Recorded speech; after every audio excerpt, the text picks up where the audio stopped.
Jeremias, Kabanatang 3.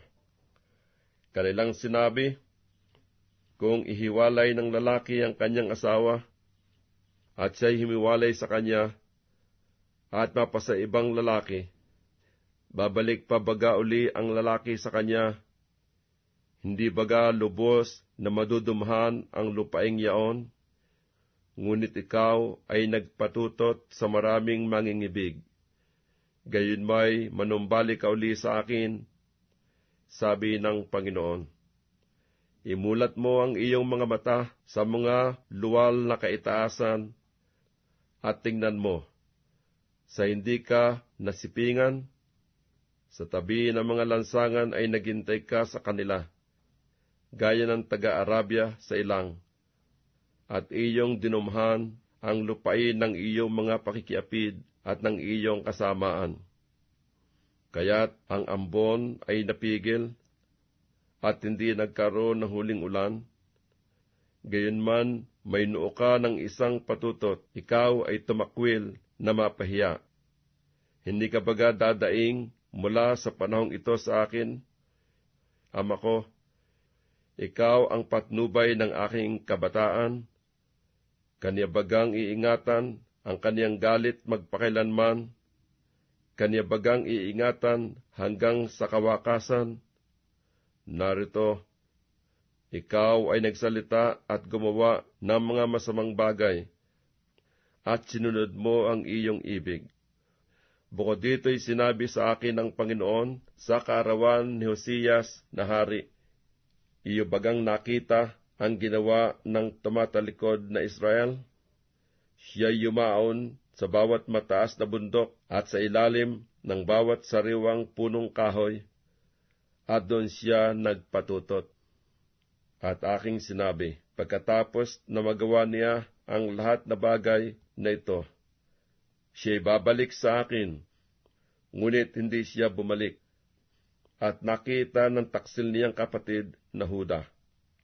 At aking nakita, nang dahil dito sa pangangalo niya ng tumatalikod na Israel, akin siyang pinalayas at binigyan ko siya ng sulat ng paghihiwalay. Gayunmay hindi natakot ang taksil niyang kapatid na Huda, kundi siya man ay yumaon at nagpatutot. At nangyari, sa walang kabuluhan niyang pagsamba sa Diyos-Diyosan, ng lupain ay nadumhan, at siya'y sumamba sa pamagitan ng mga bato at ng mga kahoy. At gayunmay sa lahat ng ito, ay hindi bumalik sa akin ang taksil niyang kapatid na Huda ng kaniyang buong puso, kundi paimbabaw, sabi ng Panginoon. At sinabi ng Panginoon sa akin, ang tumatalikod na Israel ay napakilala na lalong matuwid kaysa taksil na Huda. Ikaw ay yumaon, at itanyag mo ang mga salitang ito sa dakong hilagaan, at iyong sabihin, ikaw ay manumbalik, ikaw na tumatalikod na Israel. Sabi ng Panginoon, hindi ako titinging may galit sa inyo, sapagkat ako'y maawain, sabi ng Panginoon. Hindi ako mag-iingat ng galit magpakailanman. Kilalanin mo lamang ang iyong kasamaan, na ikaw ay sumasalangsang sa Panginoon mong Diyos, at iyong ikinalat ang iyong mga kaugalian sa mga taga-ibang lupa, sa ilalim ng bawat sariwang punong kahoy, at kayo'y hindi nagsisunod sa aking tinig, sabi ng Panginoon.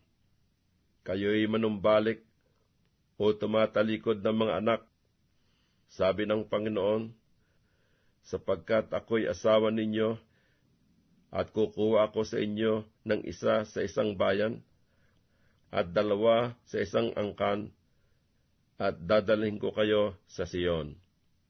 At bibigyan ko kayo ng mga pastor ayon sa aking kalooban, nakakandili sa inyo ng kaalaman at unawa. At mangyayari, pagka kayo'y dumami at lumago sa lupain sa mga araw na yaon, sabi ng Panginoon, hindi na nila sasabihin, ang kaba ng tipan ng Panginoon, ni mapasaisip nila yaon, ni aalalahanan nila yaon, ni nanaisin nila yaon, ni mayayari paman. Sa panahong yaon ay tatawagin nila ang Jerusalem na luklukan ng Panginoon, at lahat ng mga bansa ay mapipisan doon sa pangalan ng Panginoon sa Jerusalem. Hindi na rin lalakad pa man sila ng ayon sa pagmamatigas ng kanilang masamang kalooban. Sa mga araw na yaon, ang sambahayan ni Huda ay lalakad na kasama ng sambahayan ni Israel, at sila'y manggagaling na magkasama sa lupain ng hilagaan, sa lupain na ibinigay kong pinakamana sa inyong mga magulang. Ngunit aking sinabi, paanong ilalagay kita sa gitna ng mga anak, at bibigyan kita ng masayang lupain, ng mainam na mana ng mga hukbo ng mga bansa? At aking sinabi, inyong tatawagin ako, Ama ko, at hindi ka na hihiwalay pa ng pagsunod sa akin. Tunay na kung paanong humihiwalay na may pagtataksil ang babae sa kanyang asawa, gayon kayo nagsigawang may kataksilan sa akin, O sangbahayan ni Israel, sabi ng Panginoon. Isang tinig ay naririnig sa mga luwal na kaitaasan, ang iyak at ang mga samo ng mga anak ni Israel, sapagkat kanilang pinasama ang kanilang lakad, kanilang nilimot ang Panginoon nilang Diyos. Kayo'y manumbalik, kayong nagsisitalikod sa mga anak, aking pagagalingin ang inyong mga pagtalikod. Narito kami ay nagsiparito sa iyo, sapagkat ikaw ay Panginoon naming Diyos. Tunay na walang kabuluhan ang tulong na maaasahan sa mga burol, ang kagulo sa mga bundok. Tunay na nasa Panginoon naming Diyos ang kaligtasan ng Israel. Ngunit nilamon ng nakahihiyang bagay ang gawa ng ating mga magulang na mula sa ating kabataan.